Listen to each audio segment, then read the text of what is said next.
हरियाणा की राजनीति में पिछले कुछ वक्त से या यूं कहें कि जब से भारतीय जनता पार्टी की तीसरी बार सरकार बनी है, तब से हरियाणा के दो बड़े क्षेत्रीय दल कांग्रेस पार्टी को लगातार कटघरे में खड़ा कर रहे हैं।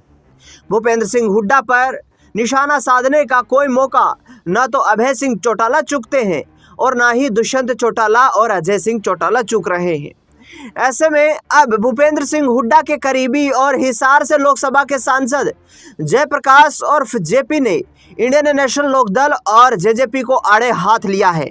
उन्होंने कहा है कि ये दोनों पार्टियां बीजेपी की मदद करती हैं।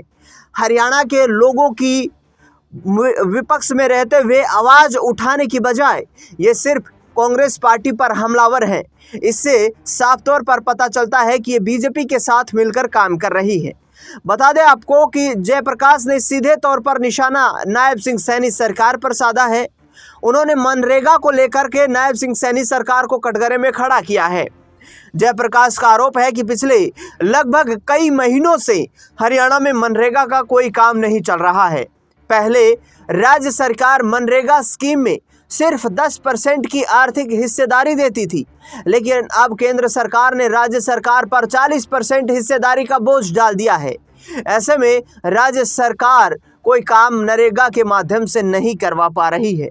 बता दें आपको कि पिछले दिनों संसद में जमकर मनरेगा का नाम बदल दिए जाने पर, वीबी जी राम जी कर दिए जाने पर कांग्रेस पार्टी ने जमकर और विपक्ष ने जमकर मोदी सरकार को निशाना बनाया था।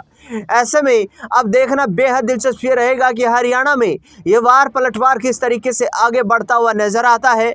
आपको बता दें कि इंडियन नेशनल लोकदल के राष्ट्रीय सुप्रीमो अभय सिंह चौटाला ने जिस तरीके से निशाना साधा था अपने विपक्षी दलों पर, और उन्होंने दावा किया था कि 80% वो लोग जो पिछले 10 सालों में हमारा साथ छोड़कर जा चुके हैं वो इंडियन नेशनल लोकदल में वापसी कर चुके हैं।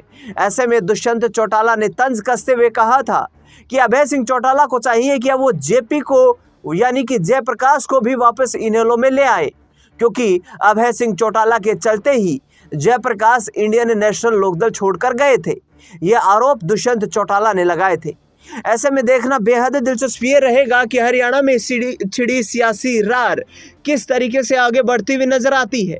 बता दें आपको कि लगातार जयप्रकाश ने जिस तरीके से इनेलो और जेजेपी को हरियाणा में बीजेपी के लिए काम करने का आरोप लगाया है, इससे जेजेपी और इनेलो की तरफ से प्रतिक्रिया आना तो यहाँ पर जाहिर है कि अभय सिंह चौटाला और दुष्यंत चौटाला इस आरोप पर पलटवार जबरदस्त तरीके से करेंगे, लेकिन कब करेंगे इस बात का इंतजार करना होगा।